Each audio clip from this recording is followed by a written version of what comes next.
ಸಂಭ್ರಮದಿ ನಲಿದಾಡಿದೆ. ಮರವೆನ್ನ ಪ್ರಭುವೇ ಸೇರಿಯಾಲಯ ಸಂಭ್ರಮದಿ ನಲಿದಾಡಿದೆ.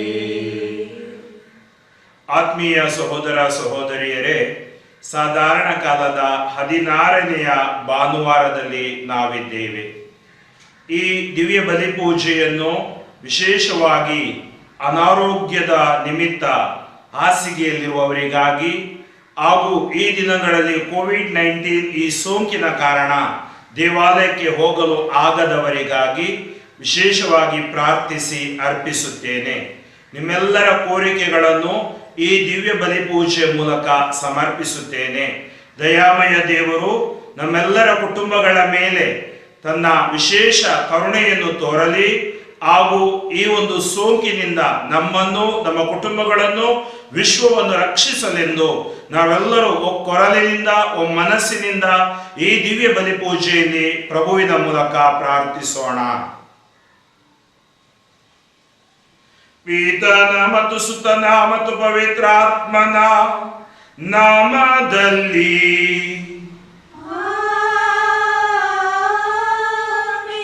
ನಮ್ಮ ಪ್ರಭು ಯೇಸು ಕ್ರಿಸ್ತರ ಕೃಪಾವರವು, ತಂದೆ ದೇವರ ಪ್ರೀತಿಯು, ಪವಿತ್ರಾತ್ಮರ ಅನ್ಯೋನ್ಯತೆಯು ನಿಮ್ಮೆಲ್ಲರೊಡನೆ ಇರಲಿ.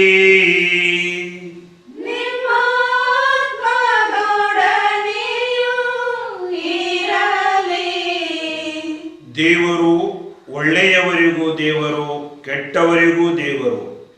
ಅವರು ಒಳ್ಳೆಯವರಿಗೂ ಮಳೆಯನ್ನು ಕೊಡುತ್ತಾರೆ ಹಾಗೂ ಕೆಟ್ಟವರಿಗೂ ಮಳೆಯನ್ನು ಕೊಡುತ್ತಾರೆ. ದೇವರಲ್ಲಿ ಪಕ್ಷಪಾತವಿಲ್ಲ. ದೇವರು ಕೆಟ್ಟ ಜೀವನ ನಡೆಸುವವರು ಒಳ್ಳೆಯವರಾಗಲು ಅವರು ಕಾಯುತ್ತಾ ಇರುತ್ತಾರೆ, ತನ್ನ ಕೃಪೆಯನ್ನು ಕೊಡುತ್ತಾರೆ. ಆದ್ದರಿಂದ ನಾವು ದುಷ್ಟರಾಗಿ ಜೀವಿಸುವುದು ಬೇಡ, ಶಿಷ್ಟರಾಗಿ ಜೀವಿಸಬೇಕು ಎಂಬ ಸಂದೇಶವನ್ನು ಇಂದು ನಾವು ಆಲಿಸುತ್ತೇವೆ. ಪಾಪಿಯ ಸಾವಿನಲ್ಲಿ ದೇವರಿಗೆ ಲವಲೇಶವೂ ಸಂತೋಷವಿಲ್ಲ. ಎಜೆಕಿಯೇಲ್ ಪ್ರವಾದಿಯ ಗ್ರಂಥದಲ್ಲಿ ದೇವರು ಈ ರೀತಿಯಾಗಿ ನುಡಿಯುತ್ತಾರೆ, ಪಾಪಿ ಪಶ್ಚಾತ್ತಾಪಪಟ್ಟು ದೇವರೆಡೆಗೆ ಬರುವುದೇ ದೇವರಿಗೆ ಸಂತೋಷ. ಆತ್ಮೀಯ ಸಹೋದರ ಸಹೋದರಿಯರೇ, ಪಶ್ಚಾತ್ತಾಪ ಹೃದಯದಿಂದ ನಾವು ದೇವರ ಮುಂದೆ ನಿಲ್ಲೋಣ. ನಮ್ಮೆಲ್ಲ ಪಾಪಗಳನ್ನು, ಬಲಹೀನತೆಗಳನ್ನು ಒಪ್ಪಿಕೊಳ್ಳೋಣ.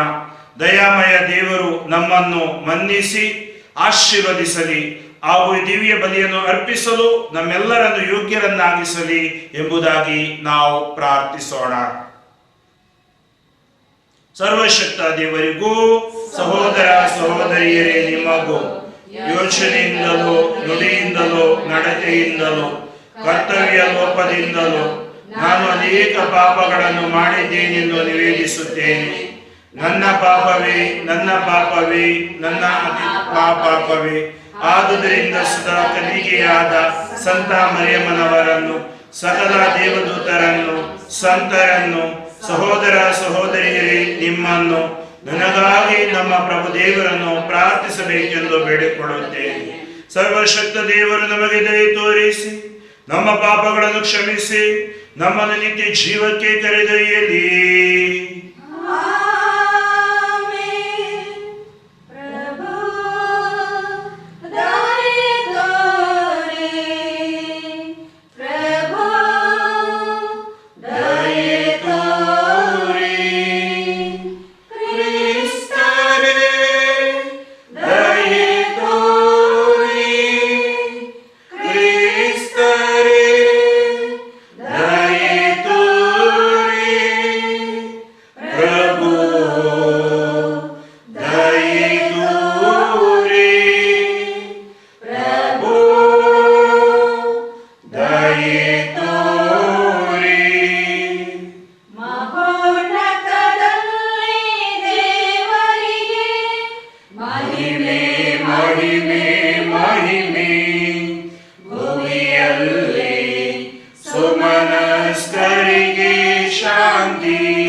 शांति शांति ಸ್ವರ್ಗದಲ್ಲಿ ದೇವರಿಗೆ ಮಹಿಮೆ ಮಹಿಮೆ ಮಹಿಮೆ. ಭುವಿಯಲ್ಲಿ ಸುಮನಸ್ಕರಿಗೆ ಶಾಂತಿ ಶಾಂತಿ ಶಾಂತಿ ಶಾಂತಿ ಶಾಂತಿ. ಪ್ರಭುದೇವರೇ ಸ್ವರ್ಗದ ರಾಜರೇ ಸರ್ವಶಕ್ತ ದೇವ ಪಿತನೇ, ನಾವು ನಿಮ್ಮನ್ನು ಸ್ತುತಿಸುತ್ತೇವೆ, ಭಜಿಸುತ್ತೇವೆ, ಆರಾಧಿಸುತ್ತೇವೆ, ಮಹಿಮೆ ಪಡಿಸುತ್ತೇವೆ. ನಿಮ್ಮ ಉನ್ನತ ಮಹಿಮೆಗಾಗಿ ನಿಮಗೆ ಕೃತಜ್ಞತೆಯನ್ನು ಸಲ್ಲಿಸುತ್ತೇವೆ. ಪ್ರಭು ಯೇಸು ಕ್ರಿಸ್ತರ ಏಕೈಕ ಪುತ್ರರೇ, ಪ್ರಭು ದೇವರೇ, ದೇವರ ಕುರಿಮರಿಯೇ, ಪಿತನ ಪುತ್ರರೇ, ಲೋಕದ ಪಾಪಗಳನ್ನು ಪರಿಹರಿಸುವವರೇ, ನಮಗೆ ದಯೆ ತೋರಿ. ಲೋಕದ ಪಾಪಗಳನ್ನು ಪರಿಹರಿಸುವವರೇ, ನಮ್ಮ ಪ್ರಾರ್ಥನೆಯನ್ನು ಅಂಗೀಕರಿಸಿರಿ. ಈತನ ಬಲಗಡೆಯಲ್ಲಿ ಆಸೀನರಾಗಿರುವವರೇ, ನಮಗೆ ದಯೆ ತೋರಿ. ಏಕೆಂದರೆ ನೀವೊಬ್ಬರೇ ಪರಿಶುದ್ಧರು, ನೀವೊಬ್ಬರೇ ಪ್ರಭು, ನೀವೊಬ್ಬರೇ ಮಹೋನ್ನತರು. ಯೇಸು ಕ್ರಿಸ್ತರೇ, ಪವಿತ್ರಾತ್ಮರೊಡನೆ ದೇವ ಪಿತನ ಮಹಿಮೆಯಲ್ಲಿ ಇರುವವರು ನೀವು. Amen amen amen. ಪ್ರಾರ್ಥಿಸೋಣ.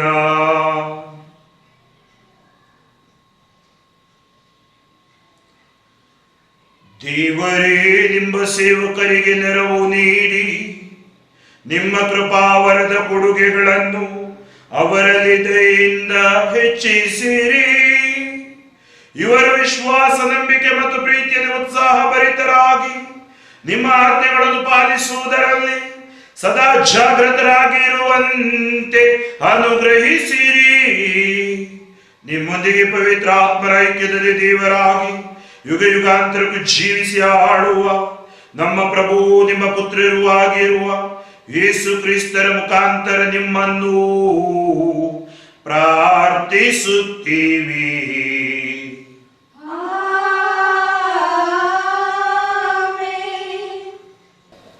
ಸುಜ್ಞಾನ ಗ್ರಂಥದಿಂದ ವಾಚನ.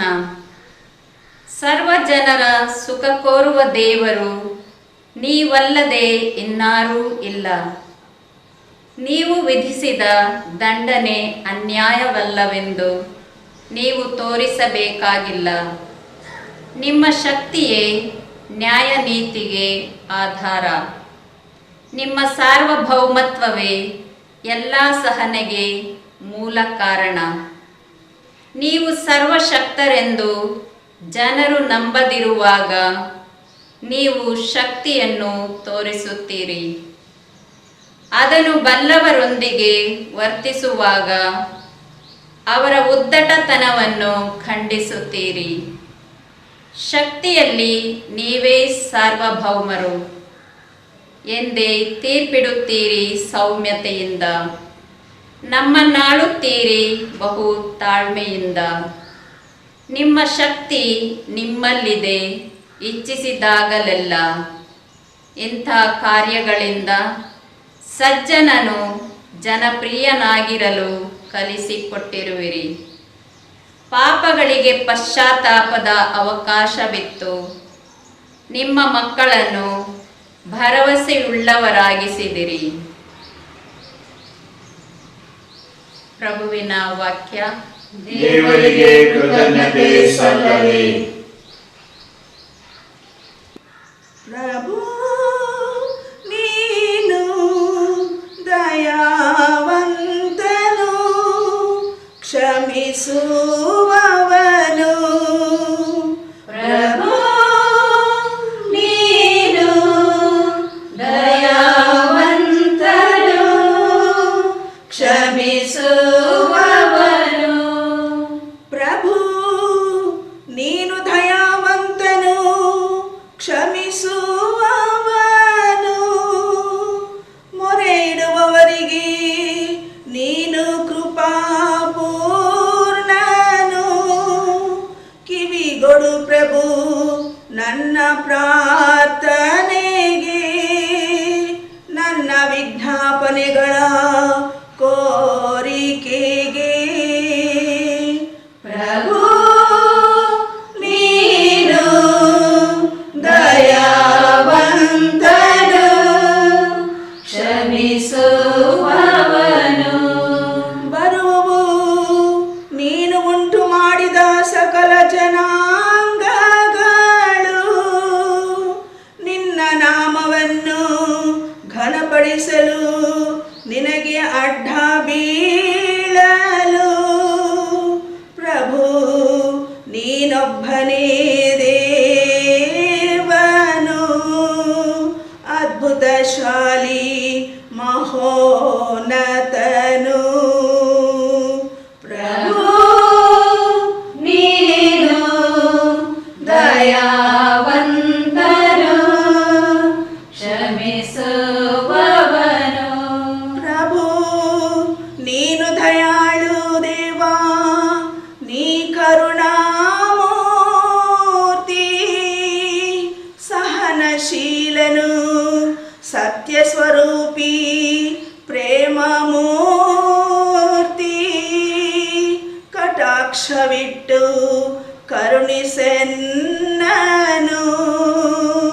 ಕಟಾಕ್ಷವಿಟ್ಟು ಕರುಣಿಸೆನ್ನನು. ಪ್ರಭು ನೀನು ದಯಾವಂತನು, ಕ್ಷಮಿಸುವವನು. ಪ್ರಭು ನೀನು ದಯಾವಂತನು, ಕ್ಷಮಿಸುವವನು.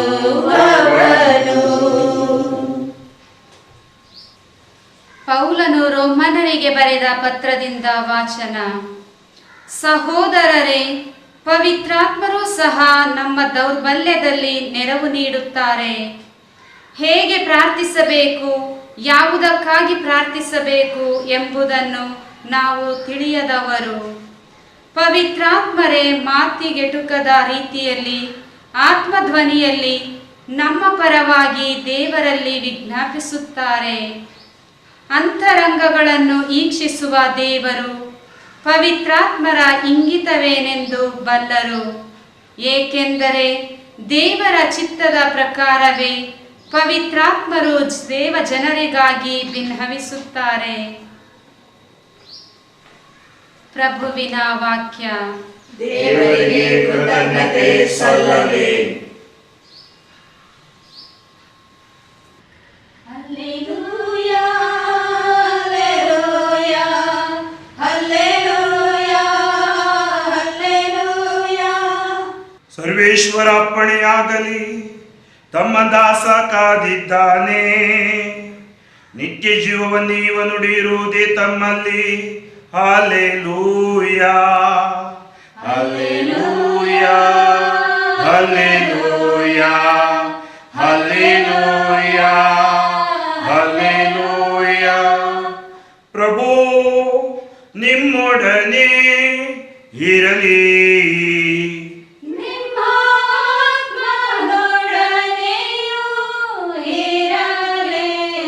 ಮತ್ತಾಯನು ಬರೆದ ಪವಿತ್ರ ಶುಭ ಸಂದೇಶದಿಂದ ವಾಚನ.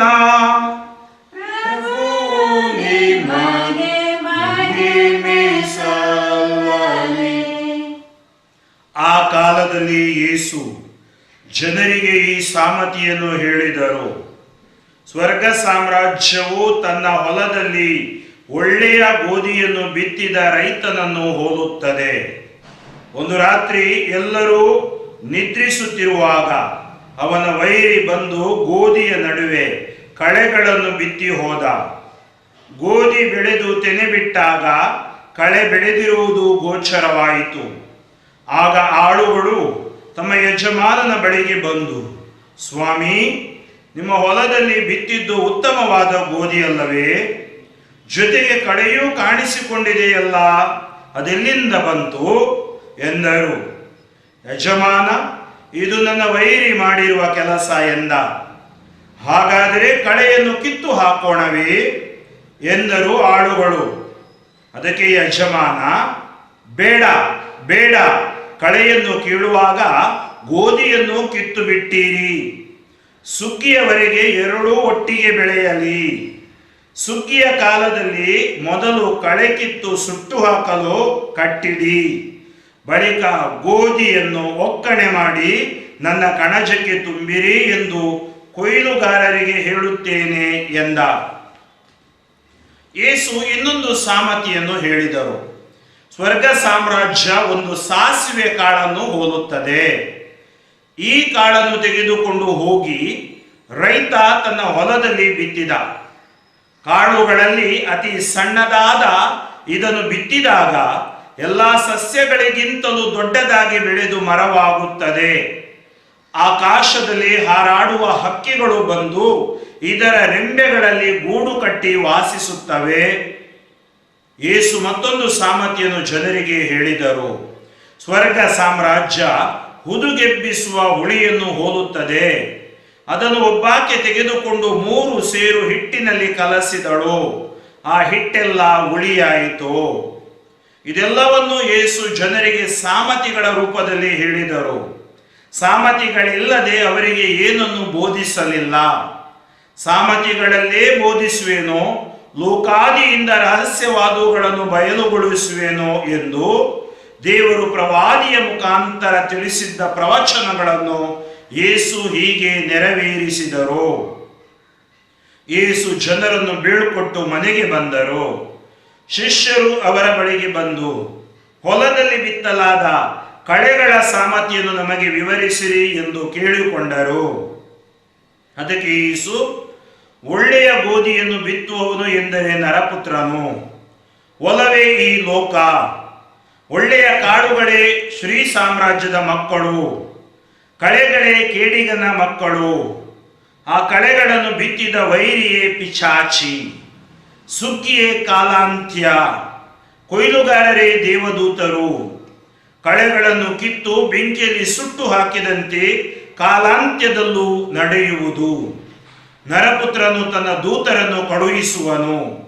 ಅವರು ಆತನ ರಾಜ್ಯದಿಂದ ಪಾಪಕ್ಕೆ ಕಾರಣವಾದುದೆಲ್ಲವನ್ನು ಮತ್ತು ದುಷ್ಕರ್ಮಿಗಳೆಲ್ಲರನ್ನು ಒಟ್ಟುಗೂಡಿಸಿ ಅಗ್ನಿಕುಂಡದಲ್ಲಿ ಹಾಕುವರು. ಅಲ್ಲಿ ಅವರು ಕಟಕಟನೆ ಹಲ್ಲು ಕಡಿದುಕೊಂಡು ಗೋಳಾಡುವರು. ಸದ್ಧರ್ಮಿಗಳು ತಮ್ಮ ತಂದೆಯ ಸಾಮ್ರಾಜ್ಯದಲ್ಲಿ ಸೂರ್ಯನಂತೆ ಪ್ರಕಾಶಿಸುವರು. ಕಿವಿಯುಳ್ಳವನು ಕೇಳಿಸಿಕೊಳ್ಳಲಿ ಎಂದರು. ಪ್ರಭುವಿನ ಶುಭ ಸಂದೇಶ. ಕ್ರಿಸ್ತರೇ, ನಿಮಗೆ ಸ್ತುತಿ ಸಲ್ಲಲಿ. ಪ್ರಭು ಯೇಸುವಿನಲ್ಲಿ ಆತ್ಮೀಯ ಸಹೋದರ ಸಹೋದರಿಯರೇ, ಕಳೆದ ಭಾನುವಾರ ನಾವು ಬಿತ್ತುವವನ ಆ ಸಾಮತಿಯನ್ನು ಕೇಳಿದೆವು. ಇವತ್ತು ಸುಮಾರು ಒಂದು 3 ಸಾಮತಿಗಳು, ಗೋಧಿ ಮತ್ತು ಕಳೆ ಹಾಗೂ ಸಾಸಿವೆ ಕಾಳು ಹಾಗೂ ಹುದುಗೆಬ್ಬಿಸುವ ಹುಳಿ, ಈ 3 ಸಾಮತಿಗಳನ್ನು ಯೇಸು ನಮಗೆ ತಿಳಿಸುತ್ತಾರೆ. ಅದರಲ್ಲೂ ಒಂದು ಸಾಮತಿಯ ಅರ್ಥವನ್ನು ನಮಗೆ ಅವರು ಗ್ರಹಿಸಲು ಕರೆ ನೀಡುತ್ತಾರೆ. ಆತ್ಮೀಯ ಸಹೋದರ ಸಹೋದರಿಯರೇ, ದೇವರು ಮನುಷ್ಯನಿಗೆ ಸ್ವಾತಂತ್ರ್ಯ ಕೊಟ್ಟಿದ್ದಾರೆ. ಸ್ವಾತಂತ್ರ್ಯ ಕೊಟ್ಟಿದ್ದಾರೆ ಅಂತೇಳಿ ಮನುಷ್ಯ ತನಗೆ ಬೇಕಾದ ಹಾಗೆ ಜೀವಿಸಲು ಅಲ್ಲ. ಈ ಸ್ವಾತಂತ್ರ್ಯ ಅವನು ಒಳಿತಿಗೂ ಉಪಯೋಗಿಸಬಹುದು, ಕೆಡುಕಿಗೂ ಉಪಯೋಗಿಸಬಹುದು. ಇವತ್ತು ನಾವು ನಮ್ಮನ್ನೇ ಕೇಳಿಕೊಳ್ಳೋಣ, ನಾವು ನಮಗೆ ಸಿಕ್ಕ ಸ್ವಾತಂತ್ರ್ಯವನ್ನು ಒಳಿತಿಗಾಗಿ ಬಳಸಿಕೊಳ್ಳುತ್ತೀವಾ, ಕೆಡುಕಿಗಾಗಿ ಬಳಸಿಕೊಳ್ಳುತ್ತೀವಾ? ನೋಡಿ, ಪ್ರತಿಯೊಂದು ಸಾಮತಿಗಳು ಆಂತರಿಕ ಪಯಣ. ಮನೆ ಬಿತ್ತುವವನ ಬೀಜ ಹೇಳುವಾಗ ಆ ಸಾಮತಿ 100ರಷ್ಟು 60ರಷ್ಟು 30ರಷ್ಟು ಹದವಾದ ಭೂಮಿ ಅಂತೇಳಿ ಯೇಸು ಹೇಳಿದರು. ನಮ್ಮ ಹೃದಯದಲ್ಲಿ ಆ ಬೀಜ ಬಿತ್ತಬೇಕು, ದೇವರ ವಾಕ್ಯ. ಇವತ್ತು ಇದೇ ಸಾಮತಿಗಳು ಯೇಸು ನಮ್ಮ ಜೀವನವನ್ನು ಇವತ್ತು ಧ್ಯಾನಿಸಲು, ನಾವು ಎಲ್ಲಿ ಇದ್ದೇವೆ, ಎಲ್ಲಿ ಹೋಗ್ತಾ ಇದ್ದೀವಿ, ಹೇಗೆ ಜೀವಿಸ್ತಾ ಇದ್ದೀವಿ ಎಂಬುದಾಗಿ ನಾವು ಧ್ಯಾನಿಸತಕ್ಕದ್ದು ಮಾತ್ರವಲ್ಲ, ಒಂದು ವೇಳೆ ನಾವು ದೇವರ ಹಾದಿಯಲ್ಲಿ ಇಲ್ಲದ ಪಕ್ಷದಲ್ಲಿ ನಾವು ದೇವರ ಹಾದಿಗೆ ವಾಪಸ್ ಬರಬೇಕು. ಅದಕ್ಕಾಗಿ ಈ ವಾಚನಗಳು. ಅದರಿಂದ ಆತ್ಮೀಯರೇ, 3 ವಾಚನಗಳನ್ನು ನಾವು ಧ್ಯಾನಿಸುವ ಈ ಸಂದರ್ಭದಲ್ಲಿ ಇವತ್ತಿನ ಮೊದಲನೇ ವಾಚನ ಸುಜ್ಞಾನ ಗ್ರಂಥದಿಂದ ವಾಚನವನ್ನು ನಾವು ಆಲಿಸಿದೆವು. ಈ ಸುಜ್ಞಾನ ಗ್ರಂಥ ದೇವರ ಶಕ್ತಿ ಏನು ಮತ್ತು ಎಷ್ಟು ಎಂಬುದಾಗಿ ನಮಗೆ ಇವತ್ತು ತಿಳಿಸುತ್ತದೆ. ಸರ್ವ ಜನರ ಸುಖ ಕೋರುವ ದೇವರು ನೀವಲ್ಲದೆ ಇನ್ನಾರೂ ಇಲ್ಲ. ನೀವು ವಿಧಿಸಿದ ದಂಡನೆ ಅನ್ಯಾಯವಲ್ಲ ಎಂದು ನೀವು ತೋರಿಸಬೇಕಾಗಿಲ್ಲ, ಏಕೆಂದ್ರೆ ನೀವು ಸರ್ವಶಕ್ತರು. ನಿಮ್ಮ ದಂಡನೆ ಅನ್ಯಾಯವಲ್ಲ, ಯಾಕೆಂದ್ರೆ ನಿಮ್ಮಲ್ಲಿ ಅನ್ಯಾಯ ಇಲ್ಲ. ನಿಮ್ಮ ಶಕ್ತಿಯೇ ನ್ಯಾಯ ನೀತಿಗೆ ಆಧಾರ. ನಿಮ್ಮ ಶಕ್ತಿಯೇ ನ್ಯಾಯ ನೀತಿಗೆ ಆಧಾರ. ನಿಮ್ಮ ಸಾರ್ವಭೌಮತ್ವವೇ ಎಲ್ಲ ಸಹನೆಗೆ ಮೂಲ ಕಾರಣ. ನೋಡಿ, ನಿಮ್ಮ ಸಾರ್ವಭೌಮತ್ವ ಎಲ್ಲ ಸಹನೆಗೆ ಮೂಲ ಕಾರಣ. ನೀವು ದಬ್ಬಾಳಿಕೆ ಮಾಡುವ ದೇವರು ಅಲ್ಲ, ಪಕ್ಷಪಾತ ಮಾಡುವ ದೇವರು ಅಲ್ಲ, ಅಧಿಕಾರ ತೋರಿಸುವ ದೇವರು ಅಲ್ಲ.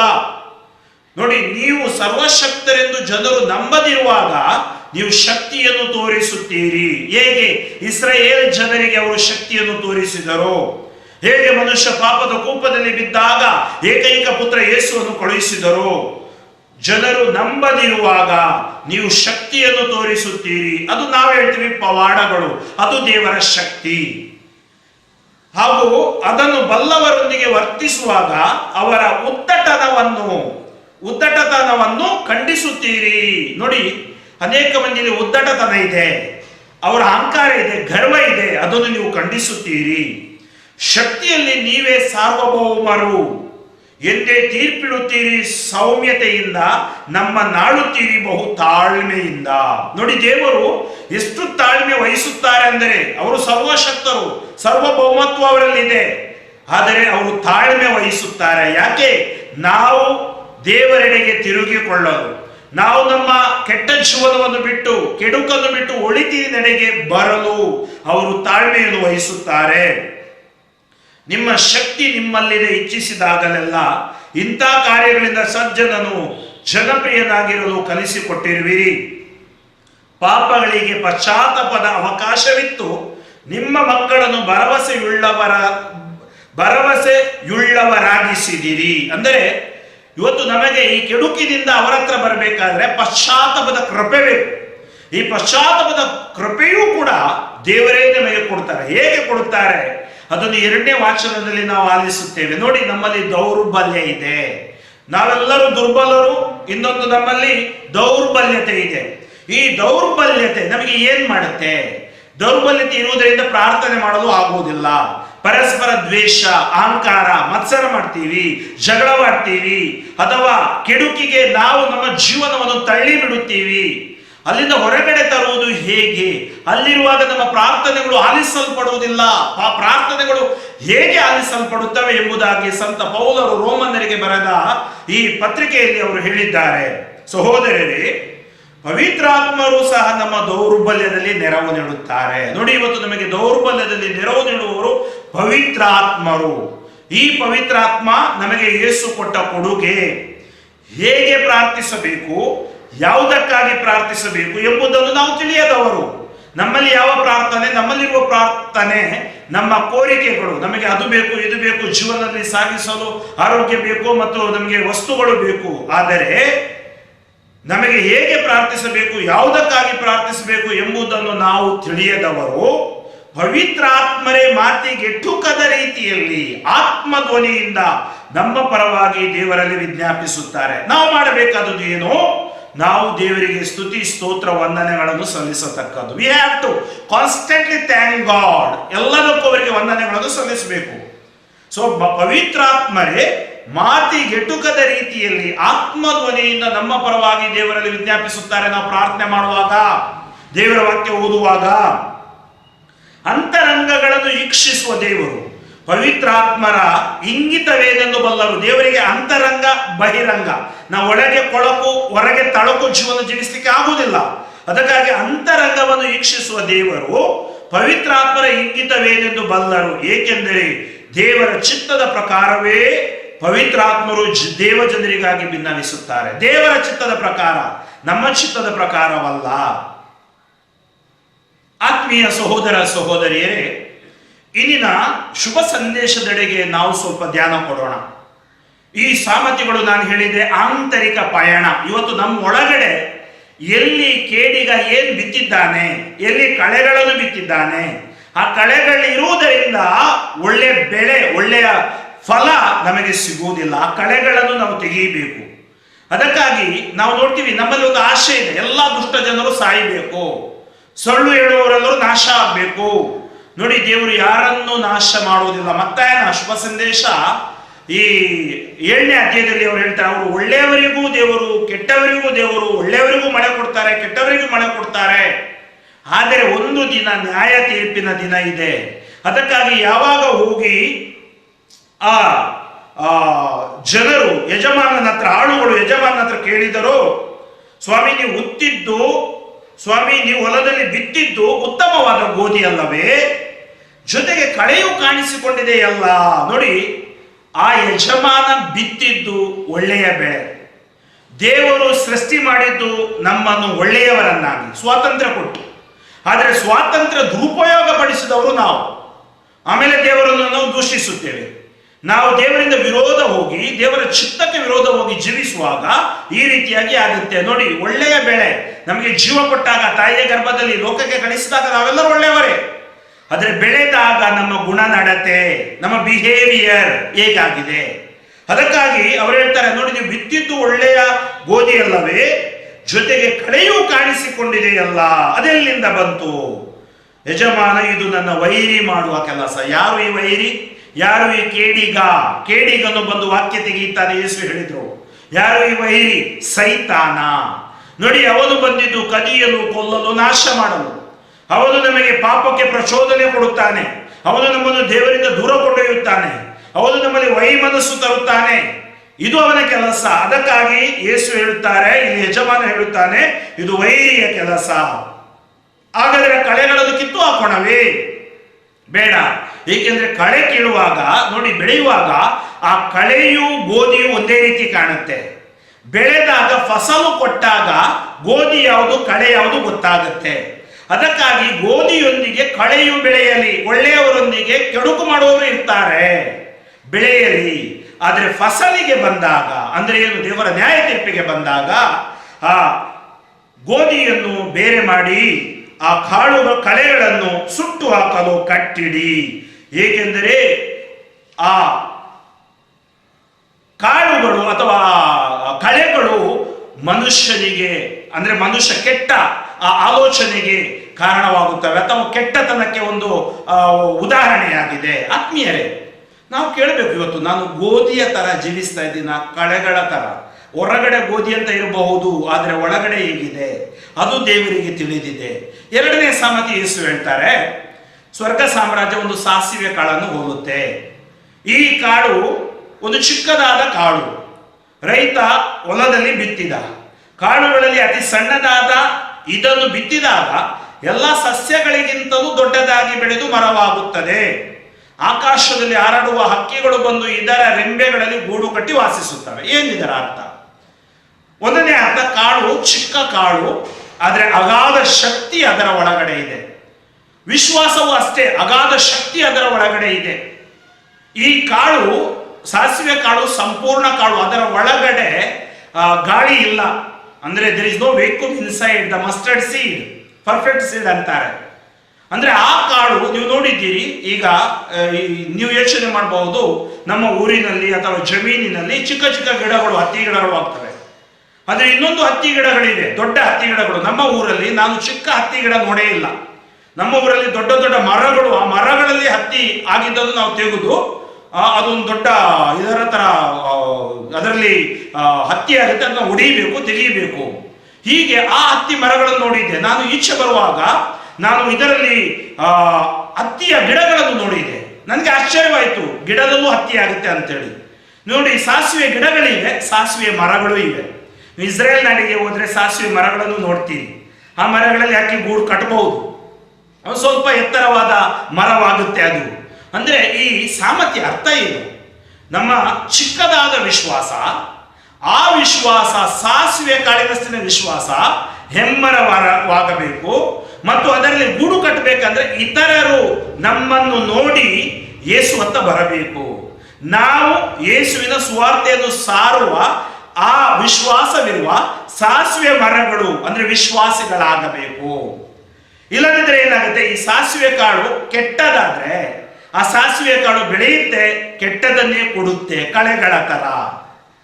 ಮೂರನೇದಾಗಿ ಯೇಸು ಹೇಳ್ತಾರೆ, ಸ್ವರ್ಗ ಸಾಮ್ರಾಜ್ಯ ಉದುಗೆಬ್ಬಿಸುವ ಹುಳಿ ಹೋಲುತ್ತದೆ.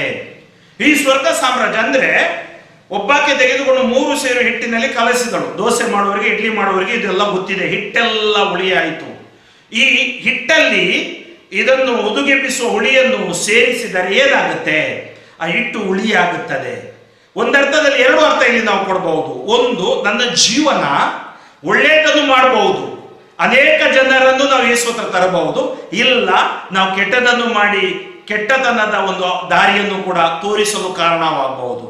ಯಾವುದನ್ನು ನಾವು ಆರಿಸಿಕೊಳ್ತೀವಿ? ಬೈಬಲ್ ಗ್ರಂಥ ಹೇಳುತ್ತೆ, ಸಿರಾಕನ ಗ್ರಂಥದಲ್ಲಿ, ನೀರು ಮತ್ತು ಬೆಂಕಿ ನಿನ್ನ ಮುಂದೆ ಇಟ್ಟಿದ್ದೇನೆ, ಜೀವ ಮತ್ತು ಸಾವು ನಿನ್ನ ಮುಂದೆ ಇಟ್ಟಿದ್ದೀನಿ, ಯಾವುದು ಬೇಕು ಆರಿಸಿಕೋ. ಬದುಕುಳಿಬೇಕಾದ್ರೆ ಜೀವ ಆರಿಸಿಕೋ. ಇವತ್ತು ಈ ಸಾಮತಿಗಳು ಜೀವವುಳ್ಳ ಸಾಮತಿಗಳು. ಅದಕ್ಕಾಗಿ ಇದನ್ನು ಸಾಮತಿಗಳು ಎಲ್ಲಾ ಕಾಲಕ್ಕೂ ಸಾಮತಿಗಳು ಪ್ರಸ್ತುತ. ಆತ್ಮೀಯರೇ, ಯೇಸು ಸ್ವಾಮಿ ಹೇಳ್ತಾರೆ, ಇದೆಲ್ಲ ನಿಮಗೆ ಈ ರಹಸ್ಯಗಳು, ಸ್ವರ್ಗ ಸಾಮ್ರಾಜ್ಯದ ರಹಸ್ಯಗಳು ನಿಮಗೆ ಅರಿಕೆ ಮಾಡಿಕೊಳ್ಳಲು ಈ ಸಾಮತಿಗಳನ್ನು ಬೋಧಿಸಬೇಕು. ಅದನ್ನೇ ಯೇಸು ಈ ಗೋಧಿ ಮತ್ತು ಆ ಕಳೆಯ ಸಾಮತಿಯನ್ನು ಹೇಳ್ತಾರೆ. ಹೇಗೆ? ಅದರ ಸಂದೇಶ ಕೊನೆಗಿದೆ ನೋಡಿ. ನರಪುತ್ರನು ತನ್ನ ದೂತರನ್ನು ಕಳುಹಿಸುವನು. ಅಂದರೆ ಒಳ್ಳೆಯ ಗೋಧಿಯನ್ನು ಬಿತ್ತುವವನು ನರಪುತ್ರನು. ಹೊಲವೇ ಆ ಲೋಕ. ಒಳ್ಳೆಯ ಕಾಳುಗಳೇ ಶ್ರೀ ಸಾಮ್ರಾಜ್ಯದ ಮಕ್ಕಳು, ಕಳೆಗಳೇ ಕೇಡಿಗನ ಮಕ್ಕಳು. ಆ ಕಳೆಗಳನ್ನು ಬಿತ್ತಿದ ವೈರಿಯೇ ಪಿಚಾಚಿ. ಸುಗ್ಗಿಯ ಕಾಲ ಅಂತ ಇವತ್ತು ಪಿಚಾಚಿ ಬಿತ್ತುತ್ತಾ ಇದ್ದಾನೆ ನೋಡಿ. ಬೇಡವಾದ ಅಕ್ರಮಗಳಿಂದ ಬಿತ್ತುತ್ತಾ ಇದ್ದಾನೆ. ಕೊಯ್ಲುಗಾರರೇ ದೇವದೂತರು. ಕಳೆಗಳನ್ನು ಕಿತ್ತು ಬೆಂಕಿಯಲ್ಲಿ ಸುಟ್ಟು ಹಾಕಿದಂತೆ ಕಾಲಾಂತ್ಯದಲ್ಲೂ ನಡೆಯುವುದು. ನರಪುತ್ರನು ತನ್ನ ದೂತರನ್ನು ಕಳುಹಿಸುವನು. ಅವರು ಆತನ ರಾಜ್ಯದಿಂದ ಪಾಪಕ್ಕೆ ಕಾರಣವಾದುದೆಲ್ಲವನ್ನು ಮತ್ತು ದುಷ್ಕರ್ಮಿಗಳೆಲ್ಲರನ್ನು ಒಟ್ಟುಗೂಡಿಸಿ ಅಗ್ನಿಕುಂಡದಲ್ಲಿ ಹಾಕುವರು. ಯಾರು ಹೇಳ್ತಾರೆ? ಸ್ವರ್ಗ ಇಲ್ಲ, ನರಕ ಇಲ್ಲ, ಎಲ್ಲವನ್ನೂ ಯೇಸು ಹೇಳ್ತಾರೆ ನಮಗೆ.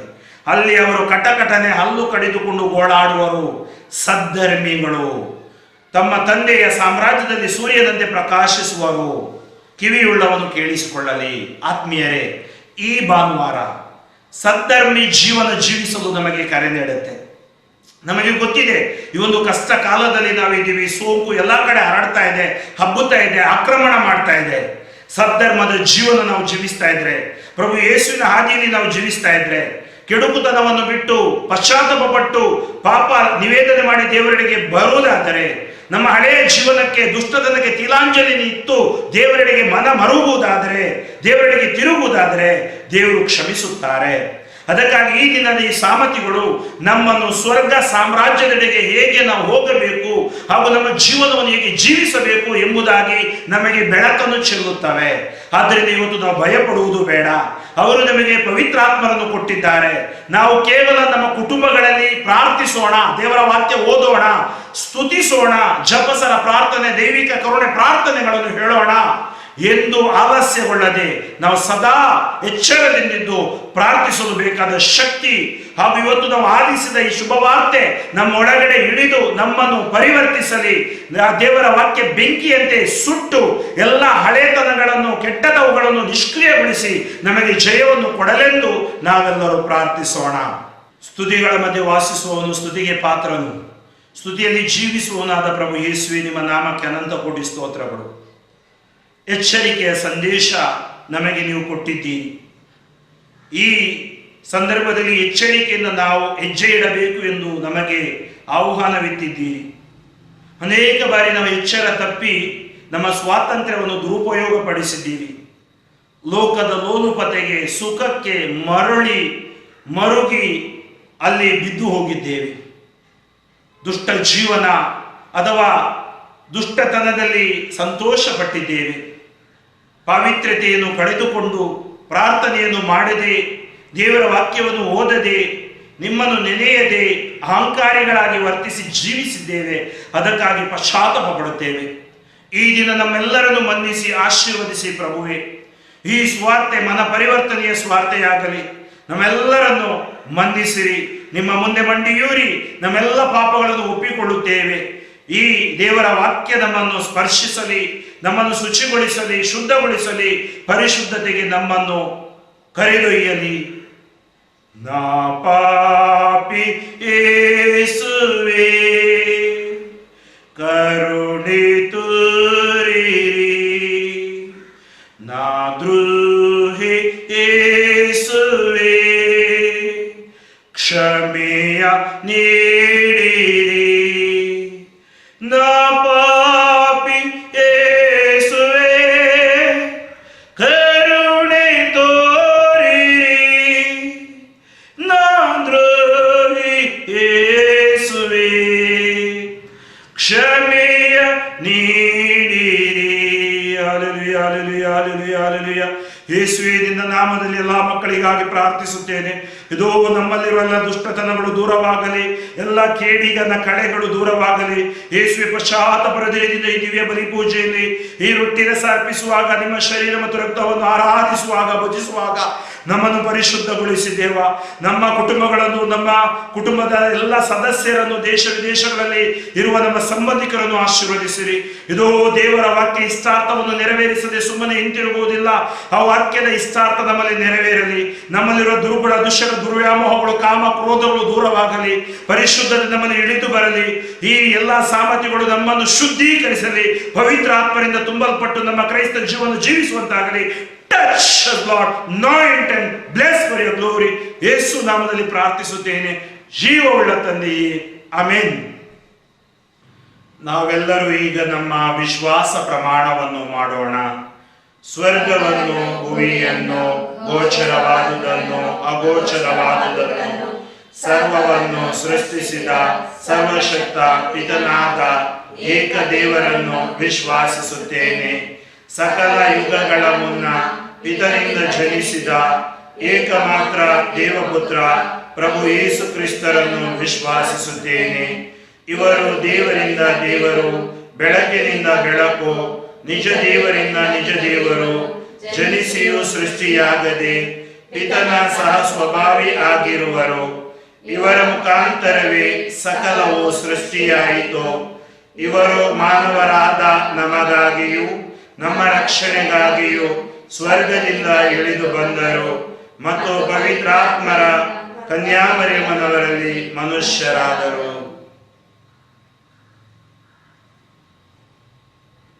ಪೊನ್ಷಿಯೋಸ್ ಪಿಲಾತನ ಅಧಿಕಾರದಲ್ಲಿ ನಮಗಾಗಿ ಶಿಲುಬೆಗೇರಿಸಲ್ಪಟ್ಟು ಮೃತರಾಗಿ ಸಮಾಧಿ ಮಾಡಲ್ಪಟ್ಟರು. ಪವಿತ್ರ ಗ್ರಂಥಗಳ ಪ್ರಕಾರವೇ ಮೂರನೆಯ ದಿನ ಪುನರ್ಜೀವಂತರಾಗಿ ಎದ್ದರು. ಸ್ವರ್ಗಕ್ಕೇರಿ ಪಿತನ ಬಲಗಡೆಯಲ್ಲಿ ಆಸೀನರಾಗಿರುವರು. ಅಲ್ಲಿಂದ ಜೀವಂತರಿಗೂ ಮೃತರಿಗೂ ತೀರ್ಪು ಕೊಡಲು ಮಹಿಮೆಯೊಂದಿಗೆ ಮರಳಿ ಬರುವರು. ಅವರ ರಾಜ್ಯಕ್ಕೆ ಅಂತ್ಯವಿರದು. ಪಿತನಿಂದಲೂ ಸುತನಿಂದಲೂ ಹೊರಡುವ ಪ್ರಭು ಜೀವದಾತರೂ ಆಗಿರುವ ಪವಿತ್ರಾತ್ಮರನ್ನು ವಿಶ್ವಾಸಿಸುತ್ತೇನೆ. ಪ್ರವಾದಿಗಳ ಮುಖಾಂತರ ಮಾತನಾಡಿದ ಇವರು ಪಿತ ಮತ್ತು ಸುತನೊಡನೆ ಒಂದಾಗಿ ಆರಾಧನೆಯನ್ನು, ಮಹಿಮೆಯನ್ನು ಪಡೆಯುತ್ತಾರೆ. ಏಕ ಪವಿತ್ರ ಕಥೋಲಿಕ ಮತ್ತು ಪ್ರೇಷಿತ ಧರ್ಮಸಭೆಯನ್ನು ವಿಶ್ವಾಸಿಸುತ್ತೇನೆ. ಪಾಪ ಪರಿಹಾರಕ್ಕಾಗಿ ಒಂದೇ ದೀಕ್ಷಾ ಸ್ಥಾನ ಇರುವುದೆಂದು ನಿವೇದಿಸುತ್ತೇನೆ. ಮೃತರ ಪುನರುತ್ಥಾನವನ್ನು, ಬರಲಿರುವ ಮರುಲೋಕ ಜೀವನವನ್ನು ನಿರೀಕ್ಷಿಸುತ್ತೇನೆ. ಆಮೆನ್. ಆತ್ಮೀಯ ಸಹೋದರ ಸಹೋದರಿಯರೇ, ದೇವರು ಪ್ರೀತಿ ಸ್ವರೂಪಿ ದೇವರು. ದುಷ್ಟರನ್ನು ಸಂಹರಿಸುವವರು ಅಲ್ಲ, ಪರಿವರ್ತನೆಗೆ ಕರೆ ನೀಡುವ ದೇವರು. ಪಶ್ಚಾತ್ತಾಪ ಹೃದಯದಿಂದ ಮನುಷ್ಯ ದೇವರೆಡೆಗೆ ತಿರುಗಿಕೊಳ್ಳಬೇಕೆಂಬುದೇ ದೇವರ ಸಂದೇಶ. ಅಂತ ದೇವರೆಡೆಗೆ ನಾವು ತಿರುಗಿಕೊಂಡಾಗ ನಮಗೆ ಆಶೀರ್ವಾದ, ಅನುಗ್ರಹ. ಯೇಸು ಸ್ವಾಮಿ ನಮ್ಮ ಎಲ್ಲ ಕೋರಿಕೆಗಳನ್ನು ಆಲಿಸಿ ನಮ್ಮನ್ನು ಆಶೀರ್ವದಿಸುತ್ತಾರೆ.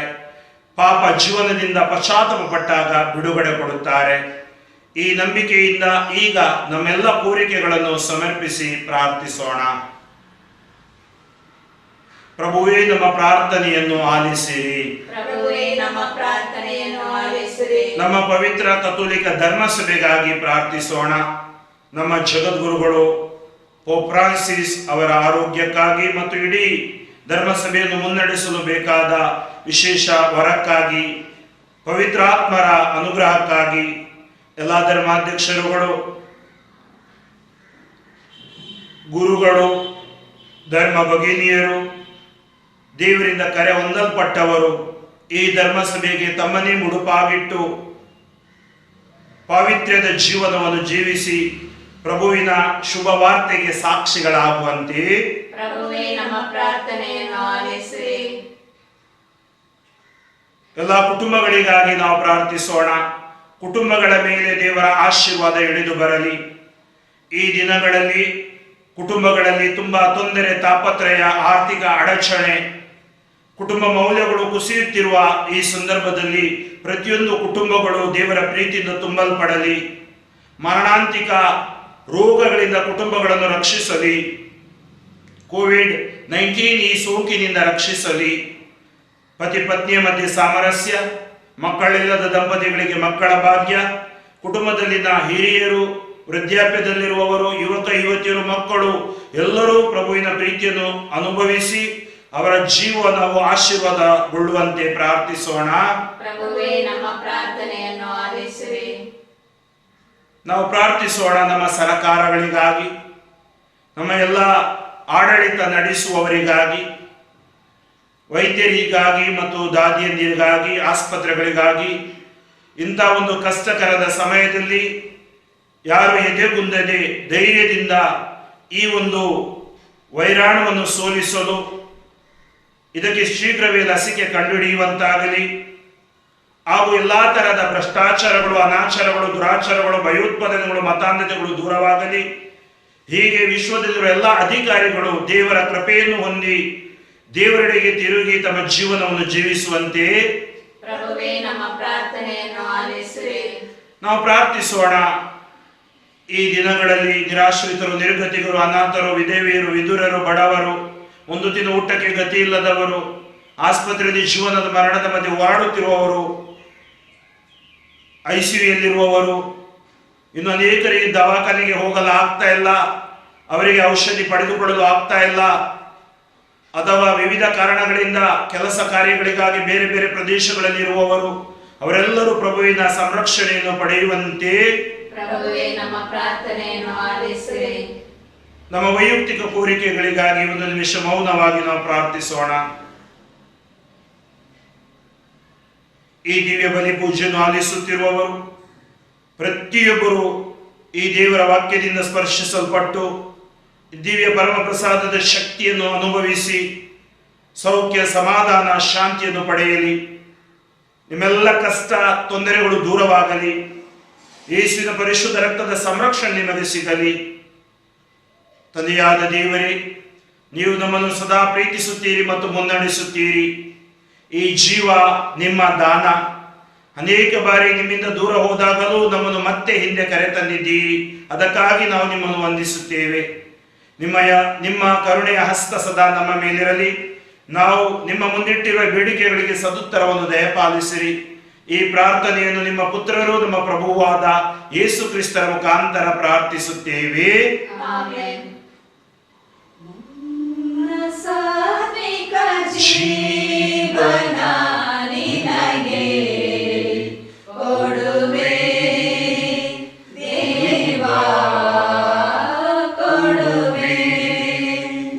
ನನ್ನ ಸಾತ್ವಿಕ ಜೀವನ ನಿನಗೆ ಕೊಡುವೆ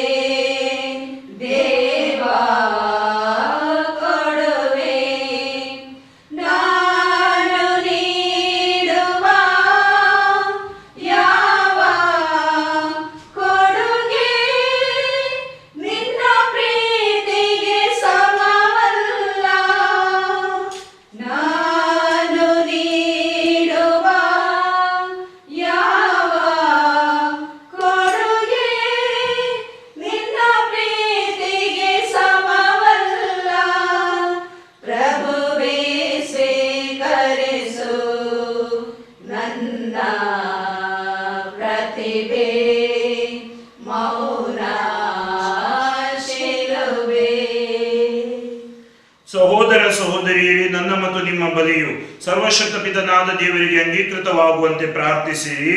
ಪ್ರಭು ತಮ್ಮ ನಾಮದ ಸ್ತುತಿ ಹಾಗೂ ಮಹಿಮೆಗಾಗಿಯೂ ನಮ್ಮ ಮತ್ತು ತಮ್ಮ ಇಡೀ ಪವಿತ್ರ ಧರ್ಮಸಭೆಯ ಒಳಿತಿಗಾಗಿಯೂ ಈ ಬಲಿಯನ್ನು ನಿಮ್ಮ ಕರಗಳಿಂದ ಸ್ವೀಕರಿಸಲಿ. ದೇವರೇ, ಹಳೆ ಒಡಂಬಡಿಕೆಯ ವಿವಿಧ ಬಲಿ ಅರ್ಪಣೆಗಳನ್ನು ಒಂದೇ ಉತ್ಕೃಷ್ಟ ಬಲಿಯಲ್ಲಿ ಸಂಪೂರ್ಣಗೊಳಿಸಿದ್ದೀರಿ. ಆ ಬೇಲನ ಕಾಣಿಕೆಗಳನ್ನು ಆಶೀರ್ವದಿಸಿದಂತೆ ನಿಮ್ಮ ಪ್ರಾಮಾಣಿಕ ಸೇವಕರ ಬಲಿ ಅರ್ಪಣೆಯನ್ನು ಸ್ವೀಕರಿಸಿ ಪಾವನಗೊಳಿಸಿರಿ. ಹೀಗೆ ನಿಮ್ಮ ದಿವ್ಯ ಮಹತ್ವಕ್ಕೆ ನಮ್ಮಲ್ಲಿ ಪ್ರತಿಯೊಬ್ಬರು ಅರ್ಪಿಸುವ ಕಾಣಿಕೆಗಳು ಸರ್ವರ ರಕ್ಷಣೆಗೆ ಉಪಯುಕ್ತವಾಗಲಿ. ನಮ್ಮ ಪ್ರಭು ಕ್ರಿಸ್ತರ ಮುಖಾಂತರ ನಿಮ್ಮನ್ನು ಪ್ರಾರ್ಥಿಸುತ್ತೀವಿ.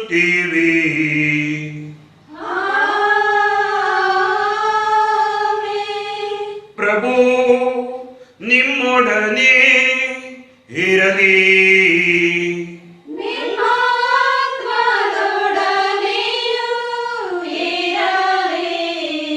ನಿಮ್ಮ ಹೃದಯಗಳನ್ನು ಮೇಲಕ್ಕೆತ್ತಿರಿ.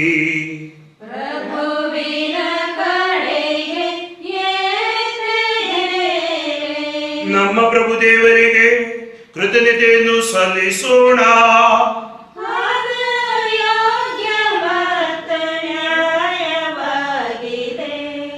ಪ್ರಭು ಪವಿತ್ರ ಪಿತನೇ, ಸರ್ವಶಕ್ತ ನಿತ್ಯ ದೇವರೇ, ನಾವು ಎಂದೆಂದು ಎಲ್ಲೆಲ್ಲೂ ನಿಮಗೆ ಕೃತಜ್ಞತೆಯನ್ನು ಸಲ್ಲಿಸುವುದು ನಿಜವಾಗಿ ಯೋಗ್ಯವೂ ನ್ಯಾಯವೂ ಆಗಿದೆ. ನಮ್ಮ ಕರ್ತವ್ಯವೂ ರಕ್ಷಣೆಯೂ ಆಗಿದೆ.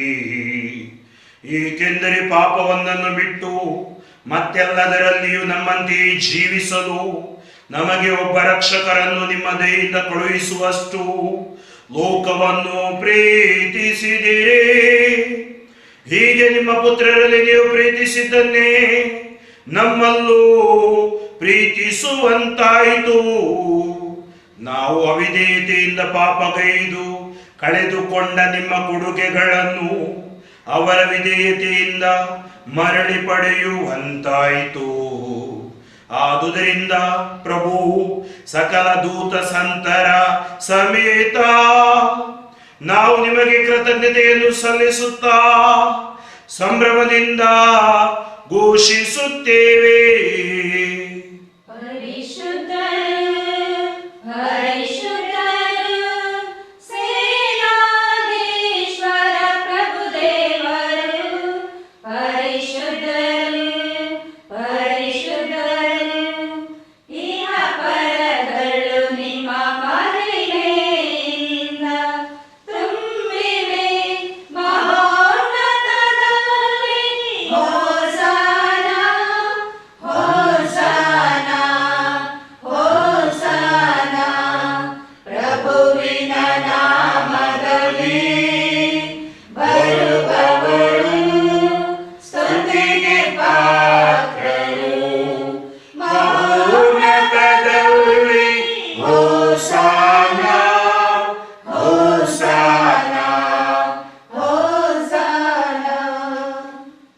ಪ್ರಭು, ನೀವು ನಿಜವಾಗಿಯೂ ಪರಿಶುದ್ಧರು. ನೀವು ಸೃಷ್ಟಿಸಿದ ಸಮಸ್ತವು ನಿಮ್ಮನ್ನು ಸ್ತುತಿಸುವುದು ಯುಕ್ತವಾಗಿದೆ. ಏಕೆಂದರೆ ನಿಮ್ಮ ಪುತ್ರ ನಮ್ಮ ಪ್ರಭು ಯೇಸು ಕ್ರಿಸ್ತರ ಮುಖಾಂತರ ನೀವು ಪವಿತ್ರಾತ್ಮರ ಕ್ರಿಯಾಶಕ್ತಿಯಿಂದ ಸಕಲವನ್ನು ಸಜೀವಗೊಳಿಸಿ ಪಾವನಗೊಳಿಸುತ್ತೀರಿ. ಸೂರ್ಯೋದಯದಿಂದ ಅಸ್ತಮಾನದವರೆಗೆ ನಿಮ್ಮ ನಾಮಕ್ಕೆ ನಿರ್ಮಲ ಬಲಿಯನ್ನು ಅರ್ಪಿಸುವಂತೆ ನಿಮ್ಮ ಪ್ರಜೆಯನ್ನು ಸತತವೂ ನಿಮ್ಮೊಂದಿಗೆ ಒಟ್ಟುಗೂಡಿಸುತ್ತೀರಿ.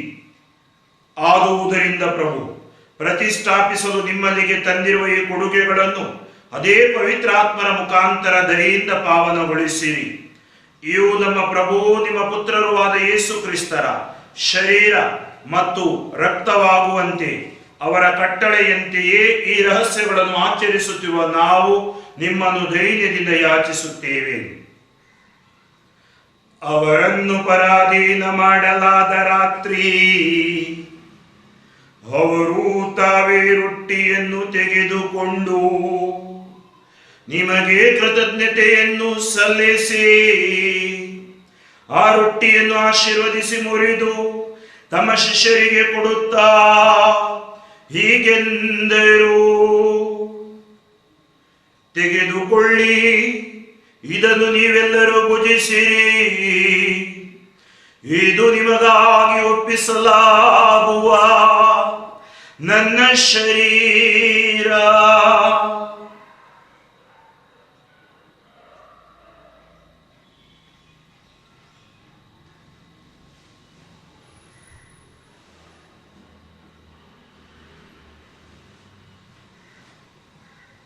ಅಂತ್ಯ ಭೋಜನದ ಅಂತ್ಯದಲ್ಲಿ ಅವರು ಪಾನಪಾತ್ರೆಯನ್ನು ತೆಗೆದುಕೊಂಡು ನಿಮಗೆ ಕೃತಜ್ಞತೆಯನ್ನು ಸಲ್ಲಿಸಿ ಆಶೀರ್ವದಿಸಿ ಆ ಪಾನಪಾತ್ರೆಯನ್ನು ತಮ್ಮ ಶಿಷ್ಯರಿಗೆ ಕೊಡುತ್ತಾ ಹೀಗೆಂದರು, ತೆಗೆದುಕೊಳ್ಳಿ ಮತ್ತು ಇದರಿಂದ ನೀವೆಲ್ಲರೂ ಪಾನ ಮಾಡಿರಿ. ಏಕೆಂದರೆ ಇದು ಹೊಸ ಮತ್ತು ಅನಂತ ಒಡಂಬಡಿಕೆಯ ನನ್ನ ರಕ್ತದ ಪಾತ್ರೆ. ಈ ರಕ್ತವು ನಿಮ್ಮ ಮತ್ತು ಅನೇಕರ ಪಾಪಗಳ ಪರಿಹಾರಕ್ಕಾಗಿ ಸುರಿಸಲಾಗುವುದು. ಇದನ್ನು ನನ್ನ ಸ್ಮರಣೆಗಾಗಿ ಮಾಡಿರಿ.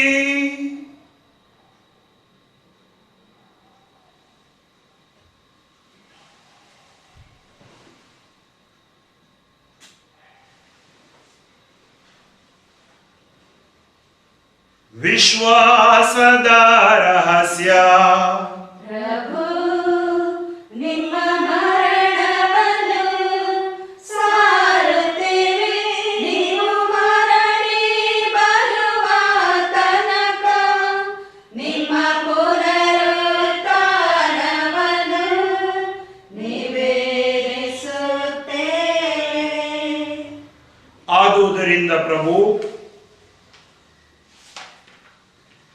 ನಿಮ್ಮ ಪುತ್ರರ ರಕ್ಷಣಾ ಯಾತನೆ, ಅವರ ಅದ್ಭುತಕರ ಪುನರುತ್ಥಾನ ಹಾಗೂ ಸ್ವರ್ಗಾರೋಹಣದ ಸ್ಮರಣೆಯನ್ನು ಆಚರಿಸುತ್ತಾ ಅವರ ಪುನರಾಗಮನವನ್ನು ನಿರೀಕ್ಷಿಸುತ್ತಿರುವ ನಾವು ಈ ಪವಿತ್ರ ಹಾಗೂ ಜೀವಂತ ಬಲಿಯನ್ನು ನಿಮಗೆ ಕೃತಜ್ಞತಾರ್ಥವಾಗಿ ಅರ್ಪಿಸುತ್ತೇವೆ.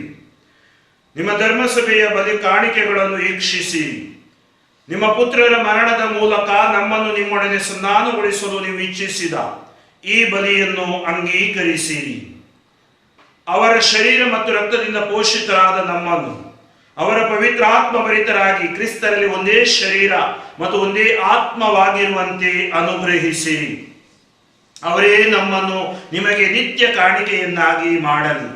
ನಿಮ್ಮಿಂದ ಆಯ್ಕೆಯಾದವರೊಂದಿಗೂ ಎಲ್ಲರಿಗಿಂತ ಮಿಗಿಲಾಗಿ ಅತಿ ಪೂಜ್ಯ ದೇವಮಾತೆ ಕನ್ಯಾಮರಿಯಮ್ಮನವರೊಂದಿಗೂ ಆಕೆಯ ಪತಿ ಸಂತ ಜೋಸೇಫರೊಂದಿಗೂ ಪುನೀತ ಪ್ರೇಷಿತರೊಂದಿಗೂ ಮಹಿಮಾಭರಿತ ರಕ್ತ ಸಾಕ್ಷಿಗಳೊಂದಿಗೂ ಸಕಲ ಸಂತರೊಂದಿಗೂ ನಿಮ್ಮ ನಿತ್ಯ ಆನಂದಕ್ಕೆ ಬಾಧ್ಯಸ್ಥರಾಗುವಂತೆ ಮಾಡಲಿ. ನಿಮ್ಮ ಸನ್ನಿಧಿಯಲ್ಲಿ ಇವರು ಮಾಡುವ ನಿರಂತರ ಬಿನ್ನಹದಿಂದ ನಿಮ್ಮ ಎಂದೂ ತಪ್ಪದ ನೆರವಿನಲ್ಲಿ ನಾವು ಭರವಸೆ ಇಟ್ಟಿದ್ದೇವೆ. ಪ್ರಭು, ನಮ್ಮನ್ನು ನಿಮ್ಮೊಡನೆ ಸಂಧಾನಗೊಳಿಸುವ ಈ ಬಲಿಯು ಇಡೀ ಲೋಕದ ಶಾಂತಿ ಹಾಗೂ ರಕ್ಷಣೆಗೆ ನೆರವಾಗಲೆಂದು ಪ್ರಾರ್ಥಿಸುತ್ತೇವೆ.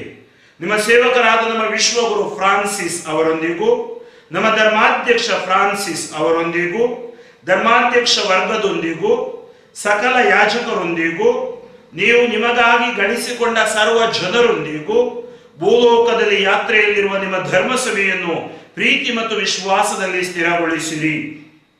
ದಯಾಮಯ ತಂದೆಯೇ, ನಿಮ್ಮ ಸಮ್ಮುಖಕ್ಕೆ ನೀವು ಕರೆದಿರುವ ಈ ನಿಮ್ಮ ಕುಟುಂಬದ ಪ್ರಾರ್ಥನೆಗಳನ್ನು ಪ್ರಸನ್ನತೆಯಿಂದ ಆಲಿಸಿರಿ. ಭೂಲೋಕದಾದ್ಯಂತ ಹರಡಿರುವ ನಿಮ್ಮ ಮಕ್ಕಳನ್ನೆಲ್ಲ ಕರುಣೆಯಿಂದ ನಿಮ್ಮೊಡನೆ ಒಂದುಗೂಡಿಸಿರಿ. ನಮ್ಮ ದಿವಂಗತ ಸಹೋದರ ಸಹೋದರಿಯರನ್ನು ನಿಮಗೆ ಮೆಚ್ಚುಗೆಯಾಗುವಂತೆ ಬಾಳಿ ಇಹಲೋಕದಿಂದ ತೆರಳಿರುವ ಎಲ್ಲರನ್ನು ದಯಮಾಡಿ ನಿಮ್ಮ ರಾಜ್ಯಕ್ಕೆ ಸೇರಿಸಿಕೊಳ್ಳಿರಿ. ಅಲ್ಲಿ ನಮ್ಮ ಪ್ರಭು ಕ್ರಿಸ್ತರ ಮುಖಾಂತರ ನಿಮ್ಮ ಮಹಿಮೆಯ ಪರಿಪೂರ್ಣತೆಯನ್ನು ನಿತ್ಯಕ್ಕೂ ಆನಂದಿಸುವ ಭರವಸೆಯನ್ನು ನಾವು ಹೊಂದಿದ್ದೇವೆ. ಅವರ ಮುಖಾಂತರವೇ ನೀವು ಲೋಕಕ್ಕೆ ಸರ್ವ ಒಳಿತನ್ನು ಅನುಗ್ರಹಿಸುತ್ತೀರಿ.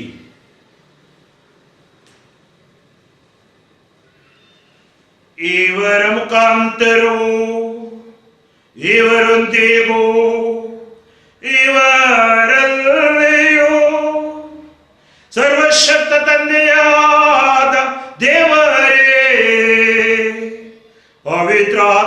ಐಕ್ಯದಲ್ಲಿ ಸರ್ವ ಗೌರವವು ಮಹಿಮೆಯು ಯುಗ ಯುಗಾಂತರಕ್ಕೂ ನಿಮಗೆ ಸಲ್ಲಲಿ.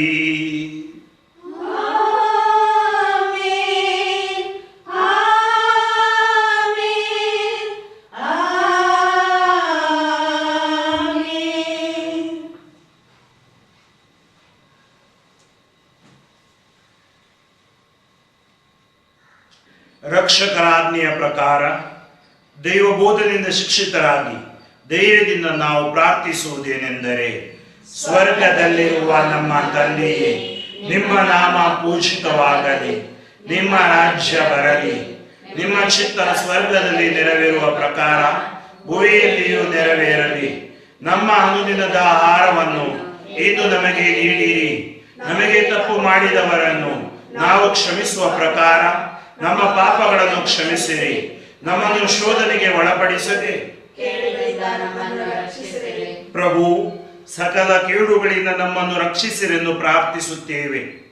ನಿಮ್ಮ ದಯೆಯ ನೆರವನ್ನು ಪಡೆದು ಪಾಪದಿಂದ ಸದಾ ವಿಮುಕ್ತರಾಗಿ ಎಲ್ಲಾ ಸಂಕಷ್ಟಗಳಿಂದ ಸುರಕ್ಷಿತರಾಗಿರುವಂತೆ ನಮ್ಮ ಜೀವಮಾನದಲ್ಲಿ ಶಾಂತಿಯನ್ನು ದಯೆಯಿಂದ ಕರುಣಿಸಿರಿ. ನಾವು ಸ್ವರ್ಗಾನಂದವನ್ನು, ನಮ್ಮ ರಕ್ಷಕ ಯೇಸು ಕ್ರಿಸ್ತರ ಆಗಮನವನ್ನು ನಿರೀಕ್ಷಿಸುತ್ತಿದ್ದೇವೆ. ಏಕೆಂದರೆ ರಾಜ್ಯಭಾರವು, ಅಧಿಕಾರವು, ಮಹಿಮೆಯು ಯುಗಯುಗಾಂತರಕ್ಕೂ ನಿಮ್ಮದೇ. ಪ್ರಭು ಯೇಸು ಕ್ರಿಸ್ತರೇ, ನಿಮ್ಮ ಪ್ರೇಷಿತರಿಗೆ ನಿಮಗೆ ಶಾಂತಿಯನ್ನು ಬಿಟ್ಟು ಹೋಗುತ್ತೇನೆ, ನನ್ನ ಶಾಂತಿಯನ್ನು ನಿಮಗೆ ಕೊಡುತ್ತೇನೆ ಎಂದು ಹೇಳಿದ್ದೀರಿ. ನಮ್ಮ ಪಾಪಗಳನ್ನು ಲಕ್ಷಿಸದೆ ನಿಮ್ಮ ಧರ್ಮಸಭೆ ವಿಶ್ವಾಸವನ್ನು ವೀಕ್ಷಿಸಿರಿ. ಅದಕ್ಕೆ ನಿಮ್ಮ ಚಿತ್ತದ ಪ್ರಕಾರ ಶಾಂತಿಯನ್ನು, ಐಕ್ಯತೆಯನ್ನು ದಯೆಯಿಂದ ದಯಪಾಲಿಸಿರಿ. ಯುಗ ಯುಗಾಂತರವು ಜೀವಿಸಿ ಆಳುವ ನಿಮ್ಮನ್ನು ಪ್ರಾರ್ಥಿಸುತ್ತೇವೆ.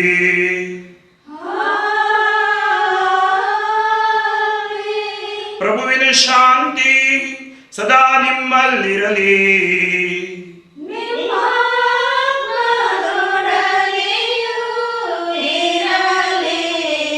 ಪರಸ್ಪರ ಶಾಂತಿಯನ್ನು ಕೋರೋಣ. ಲೋಕದ ಪಾಪಗಳನ್ನು ಪರಿಹರಿಸುವ ದೇವರ ಕುರಿಮರಿಯೇ, ನಮಗೆ ದಯೆ ತೋರಿ. ಲೋಕದ ಪಾಪಗಳನ್ನು ಪರಿಹರಿಸುವ ದೇವರ ಕುರಿಮರಿಯೇ, ನಮಗೆ ದಯೆ ತೋರಿ. ಲೋಕದ ಪಾಪಗಳನ್ನು ಪರಿಹರಿಸುವ ದೇವರ ಕುರಿಮರಿಯೇ, ನಮಗೆ ಶಾಂತಿ ನೀಡಿರಿ. ನಮಗೆ ಶಾಂತಿ ನೀಡಿರಿ. ಇಗೋ ದೇವರ ಕುರಿಮರಿ, ಇಗೋ ಇವರೇ ಲೋಕದ ಪಾಪಗಳನ್ನು ಪರಿಹರಿಸುವವರು. ಕುರಿಮರಿಯ ಭೋಜನಕ್ಕೆ ಆಹ್ವಾನಿತರು ಭಾಗ್ಯವಂತರು. ಪ್ರಭು, ತಾವು ನನ್ನ ಮನೆಯನ್ನು ಪ್ರವೇಶಿಸಲು ನಾನು ಪಾತ್ರಳಲ್ಲ, ಆದರೆ ತಾವೊಂದೇ ಒಂದು ಮಾತನ್ನು ನುಡಿಯಿರಿ, ನನ್ನ ನೋವು ಸ್ವಸ್ಥವಾಗುವುದು. ಅಮರ ಜೀವಕ್ಕೆ ಕ್ರಿಸ್ತರ ಶರೀರ ಮತ್ತು ರಕ್ತವು ನನ್ನನ್ನು ಕಾಪಾಡಲಿ.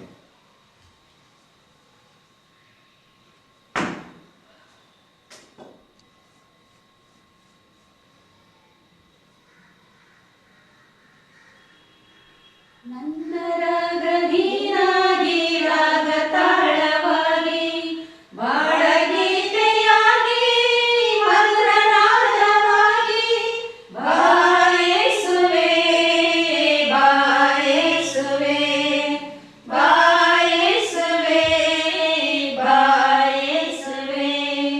ಬರಡಾದ ಬದುಕಿಗೆ ಚಿಲುಮೆಯಾಗಿ, ಪಾಪಿಯ ಜೀವಕ್ಕೆ ರಕ್ಷಣೆಯಾಗಿ, ಬರಡಾದ ಬದುಕಿಗೆ ಚಿಲುಮೆಯಾಗಿ, ಪಾಪಿಯ ಜೀವಕ್ಕೆ ರಕ್ಷಣೆಯಾಗಿ, ಬಾಳ ಪಯಣದಲ್ಲಿ ನನ್ನ ಜೊತೆಯಾಗಿ, ಬಾಳ ಪಯಣದಲ್ಲಿ ನನ್ನ ಜೊತೆಯಾಗಿ, ಮುಕ್ತಿದಾತನಾಗಿ ಬಾಯೇಸುವೆ, ಮುಕ್ತಿದಾತನಾಗಿ ಬಾಯೇಸುವೆ. ಮುಕ್ತಿದಾತ ಯೇಸು ನಮ್ಮೊಳಗಡೆ ಆಗಮಿಸಿದ್ದಾರೆ. ಆಧ್ಯಾತ್ಮಿಕವಾಗಿ ಅವರನ್ನು ನಾವು ಭುಜಿಸಿದ್ದೇವೆ. ಈ ಪರಮ ಪ್ರಸಾದ ನಮಗೆ ಪರಮ ಔಷಧಿ, ನಮಗೆ ಆಂತರಿಕ ಮಾನಸಿಕ ದೈಹಿಕ ಸೌಖ್ಯವನ್ನು ದಯಪಾಲಿಸುತ್ತೆ.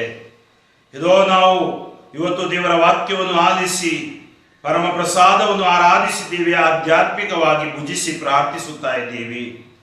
ನಿಮ್ಮೆಲ್ಲರ ಮೇಲೆ ಅವರ ವಿಶೇಷ ಕರುಣೆ, ಪ್ರೀತಿ ಹಾಗೂ ರಕ್ಷಣೆ ಆಶೀರ್ವಾದ ಇಳಿದು ಬರ್ತಾ ಇದೆ. ಎಲ್ಲ ಕೇಡುಗಳಿಂದ, ಮರಣಾಂತಿಕ ಸೋಂಕುಗಳಿಂದ ಅವರು ನಿಮ್ಮನ್ನು ರಕ್ಷಿಸುತ್ತಾರೆ. ನಿಮ್ಮೊಳಗಡೆ ಇರುವ ಎಲ್ಲ ರೋಗ ರುಜಿನಗಳು, ಬೇನೆ ಬವಣೆಗಳು ಈ ಪರಮ ಪ್ರಸಾದದ ಶಕ್ತಿಯಿಂದ ನಿಷ್ಕ್ರಿಯವಾಗಲು ಪ್ರಾರ್ಥಿಸೋಣ. ಯೇಸುವೆ ಸ್ತೋತ್ರ, ಯೇಸುವೆ ವಂದನೆ, ಯೇಸುವೆ ಆರಾಧನೆ, ಯೇಸುವೆ ಸ್ತುತಿ, ಯೇಸುವೆ ಮಹಿಮೆ, ಯೇಸುವೆ ನಮನ. ಯೇಸು ನಾಮದಲ್ಲಿ, ಯೇಸು ವಾಕ್ಯ ರಕ್ತ ಶಕ್ತಿಯಲ್ಲಿ ನಾವು ಭುಜಿಸಿದ ಪರಮ ಪ್ರಸಾದದ ಶಕ್ತಿಯಿಂದ ನಾವೆಲ್ಲರೂ ಆರೋಗ್ಯ ಭಾಗ್ಯವನ್ನು ಪಡೆದು ಸದಾ ಪ್ರಭುವಿಗೆ ಮಹಿಮೆ ಕೊಡುವಂತೆ ನಮ್ಮನ್ನು ಆಶೀರ್ವದಿಸಿರಿ. ಆಮೆನ್. ಪ್ರಾರ್ಥಿಸೋಣ.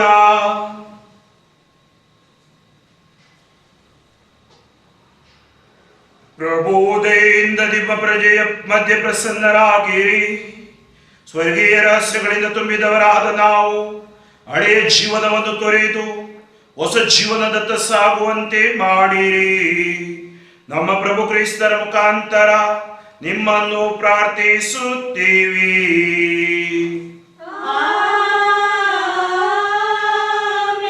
ಪ್ರಭು ನಿಮ್ಮೊಡನೆ ಇರಲಿ.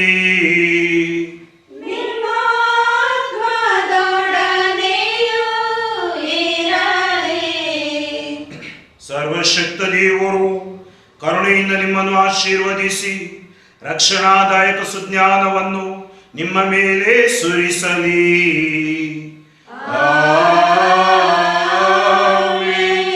ವಿಶ್ವಾಸದ ಬೋಧನೆಗಳಿಂದ ದೇವರು ಸದಾ ನಿಮ್ಮನ್ನು ಪೋಷಿಸಿ ಅವರ ಪವಿತ್ರ ಕಾರ್ಯಗಳಲ್ಲಿ ನೀವು ಸತತ ಮುನ್ನಡೆಯುವಂತೆ ಮಾಡಲಿ. ದೇವರು ನಿಮ್ಮ ಹೆಜ್ಜೆಗಳನ್ನು ಅವರತ್ತ ತಿರುಗಿಸಿ ಪ್ರೀತಿಯ ಹಾಗೂ ಶಾಂತಿಯ ಪಥವನ್ನು ನಿಮಗೆ ತೋರಲಿ. ಸರ್ವಶಕ್ತ ದೇವರಾದ ಪಿತಾ ಮತ್ತು ಸುತ ಮತ್ತು ಪವಿತ್ರಾತ್ಮರ ಆಶೀರ್ವಾದವು ನಿಮ್ಮ ಮೇಲೆ ಇಳಿದು ನಿಮ್ಮಲ್ಲಿ ಸದಾ ನೆಲೆಸಲಿ. ಹೋಗಿ ಬನ್ನಿ, ಪ್ರಭುವಿನ ಶುಭ ಸಂದೇಶವನ್ನು ಸಾರಿರಿ.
ನಮ್ಮ ಸರ್ವೇಶ್ವರ ಪಿತನ ಸುತನ ಮತ್ತು ಪವಿತ್ರಾತ್ಮನ ನಾಮದಲ್ಲಿ ಆಮೆನ್.